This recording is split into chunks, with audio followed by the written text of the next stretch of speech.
Pasta 2. Lágrimas e sacrifícios. A prisão que recebera as nossas personagens em Corinto era um velho casarão de corredores úmidos e escuros, mas a sala destinada aos três, conquanto desprovida de qualquer conforto, apresentava a vantagem de uma janela gradeada que comunicava o ambiente desolado com a natureza exterior. Jochedeb estava cansadíssimo e, servindo-se do manto que apanhara ao acaso ao retirar-se, Gesiel improvisou-lhe um leito sobre as lajes frias. O velho, atormentado por uma aluvião de pensamentos, descansava o corpo dolorido, entregue a penosas meditações sobre os problemas do destino humano.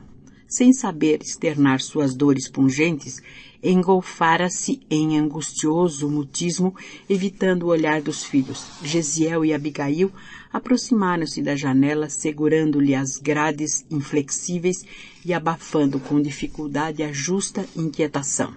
Ambos olharam instintivamente o firmamento, cuja imensidade sempre resumiu a fonte das mais ternas esperanças para os que choram e sofrem na terra.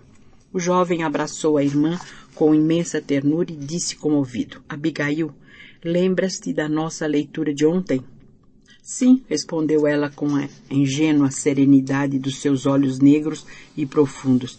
Tenho agora a impressão de que os escritos nos davam uma grande mensagem, pois nosso ponto de estudo foi justamente aquele em que Moisés contemplava de longe a terra da promissão sem poder alcançá-la. O rapaz sorriu satisfeito por sentir-se identificado nos seus pensamentos e confirmou: Vejo que estamos de perfeito acordo. O céu esta noite oferece-nos a perspectiva de uma pátria luminosa e distante. Lá, continuava apontando o zimbório estrelado, organiza Deus os triunfos da verdadeira justiça, dá paz aos tristes, conforto aos desalentados da sorte. Certamente nossa mãe está com Deus, esperando por nós. Abigail mostrou-se muito impressionada com as palavras do irmão e acentuou: Estás triste? Ficaste agastado com o proceder de nosso pai? De modo algum, atalhou o moço, afagando-lhe os cabelos. Estamos em experiências que devem ter a melhor finalidade para a nossa redenção, porque de outro modo Deus nos mandaria. Não nos aborreçamos com o pai, tornou a jovem. Estive pensando que se a mamãe estivesse conosco, ele não chegaria a reclamações de tão tristes consequências. Nós não temos aquele poder de persuasão com que ela, carinhosa, sempre iluminava a nossa casa. Lembra-se? Sempre nos ensinou. Pasta 2. Que os filhos de Deus devem estar prontos para a execução das divinas vontades. Os profetas, por sua vez, nos esclarecem que os homens são varas no campo da criação. O Todo-Poderoso é o lavrador e nós devemos ser os galhos floridos ou frutíferos na sua obra. A palavra de Deus nos ensina a ser bons e amáveis. O bem deve ser a flor e o fruto que o céu nos pede. Nessa altura, a bela jovem fez uma pausa significativa. Seus grandes olhos estavam velados por um tênue véu de pranto que não chegava a cair. Entretanto, continuou ela, emocionando o irmão carinhoso, sempre desejei fazer algum bem, sem jamais o conseguir. Quando nossa vizinha enviuvou, quis auxiliá-la com dinheiro, mas não o possuía. Sempre que me surge uma oportunidade de abrir as mãos, tenho-as pobres e vazias. Então agora penso que foi útil a nossa prisão. Não será uma felicidade neste mundo podermos sofrer alguma coisa por amor de Deus? Quem nada tem, ainda possui o coração para dar. E estou convicta de que o céu nos abençoará pela nossa resolução em servi-lo com alegria. O rapaz aconchegou ao peito e exclamou: Deus te abençoe pelo entendimento das suas leis, irmãzinha. Longa pausa estabelecera-se entre ambos, enquanto mergulhavam no infinito da noite clara os olhos ternos e ansiosos. Em dado instante, voltou a jovem a considerar: por que será que os filhos de nossa raça são perseguidos em toda a parte, provando injustiça e sofrimentos? Suponho, respondeu o moço, que Deus o permite a exemplo do pai amoroso que, para educar os filhos mais jovens e ignorantes, toma por base os filhos mais experientes. Enquanto os outros povos amortecem forças na dominação pela espada ou nos prazeres condenáveis, nosso testemunho ao Altíssimo, pelas dores e amarguras, multiplica em nosso espírito a capacidade de resistência, ao mesmo tempo que os outros homens aprendem a considerar com o nosso esforço as verdades religiosas. E fixando o olhar sereno no firmamento, acrescentou: mas eu creio no Messias Redentor, que virá esclarecer todas as coisas. Os profetas nos afirmam que os homens não o compreenderão. Entretanto, ele há de vir ensinando o amor, a caridade, a justiça e o perdão. Nascerá entre os humildes, exemplificará entre os pobres, iluminará o povo de Israel, levantará os tristes e oprimidos. Tomará com amor todos os que padecem no abandono do coração. Quem sabe, Abigail, estará ele no mundo sem o sabermos? Deus opera em silêncio e não concorre com as vaidades da criatura. Temos fé, a nossa confiança no céu e uma fonte inesgotável. Os filhos da nossa raça muito têm padecido, mas Deus saberá por quê e não nos enviaria problemas de que não necessitássemos.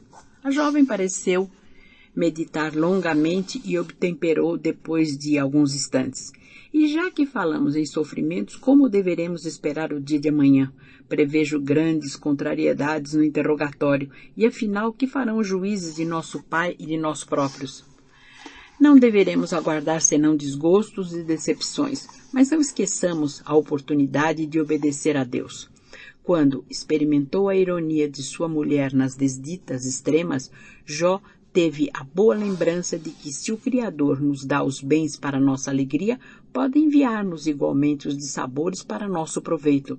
Se o papai for acusado, direi que fui eu o autor do delito. E se te flagelarem por isso? Perguntou ela de olhos ansiosos. Entregar-me-ei ao flagício, com a paz da consciência. Se estiveres junto de mim, nesse instante, cantarás comigo a prece dos que se encontram em aflição. E se te matarem, Gesiel, pediremos a Deus que nos proteja. Abigail abraçou mais ternamente o irmão, que por sua vez dissimulava a custo a emoção que lhe ia na alma. A irmã querida constituíra sempre o tesouro afetivo de toda a sua vida. Desde que a morte lhes arrebatara a genitora, dedicara-se a irmã com todas as veras do coração. Sua vida pura dividia-se entre o trabalho e a obediência ao pai, entre o estudo da lei e a afeição, a meiga companheira da infância. Abigail contemplava-o ternamente enquanto ele a abraçava com o enlevo da amizade pura que reúne duas almas afins. Depois de meditar longos minutos, Gesiel falou comovido. Se eu morrer, Abigail, hás de prometer-me seguir à risca aqueles conselhos da mamãe para que tivéssemos a vida sem mácula neste mundo. Lembrar-te-ás de Deus e da nossa vida de trabalho santificador e nunca ouvirás a voz das tentações que arrastam as criaturas à queda nos abismos do caminho. Recordas-te das últimas observações da mamãe no leito da morte? Se recordo, respondeu Abigail com uma lágrima. Tenho a impressão de ouvir ainda suas últimas palavras. E vocês, meus filhos, amarão a Deus acima de tudo e de todo o coração e de todo o entendimento. Gesiel sentiu os olhos úmidos com aquelas recordações e murmurou: Feliz de ti que não esqueceste. E como quem desejava mudar o rumo da conversa, acrescentou sensibilizado: Agora precisas descansar. Embora ela se recusasse ao repouso, tomou-lhe o manto pobre, improvisou um leito à luz baça do luar que penetrava pelas grades e, osculando-lhe a fronte com indizível ternura, advertiu afetuosamente: Descansa, não te impressiones com a situação, nosso destino pertence a Deus. Abigail, para lhe ser agradável, aquietou-se como pôde, enquanto ele se aproximava da janela para contemplar a beleza da noite polvilhada de luz. Seu coração moço atufava-se de angustiosas cogitações. Agora que o pai e a irmãzinha repousavam na sombra, dava curso às ideias profundas que lhe empolgavam o espírito generoso. Buscava ansiosamente uma resposta às interrogações que mandava às estrelas distantes.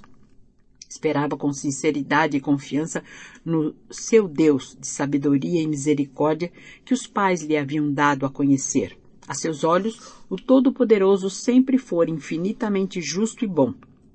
Ele, que esclarecera o genitor e consolara a irmãzinha, perguntava também, por sua vez, dentro de si, o porquê das suas provas dolorosas, como se justificava por causa tão comezinha a prisão inesperada de um ancião honesto, de um homem trabalhador e de uma criança inocente. Que delito irreparável haviam praticado para merecer expiação tão penosa?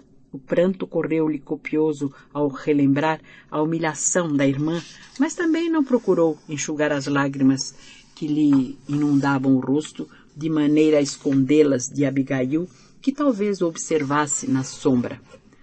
Rememorava um a um todos os ensinamentos dos escritos sagrados. As lições dos profetas consolavam-lhe a alma ansiosa. Entretanto, vagava-lhe no coração uma saudade infinita.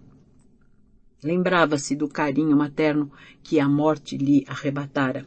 Se presente aquele transe, a mãe saberia como confortá-los.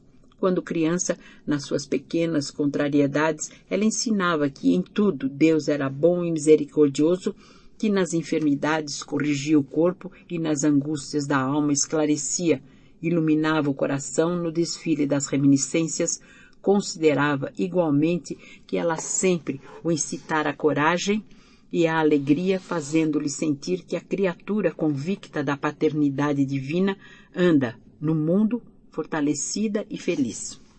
Edificado na fé, cobrou ânimo e depois de longas reflexões aquietou-se na laje fria procurando o repouso possível no silêncio augusto da noite.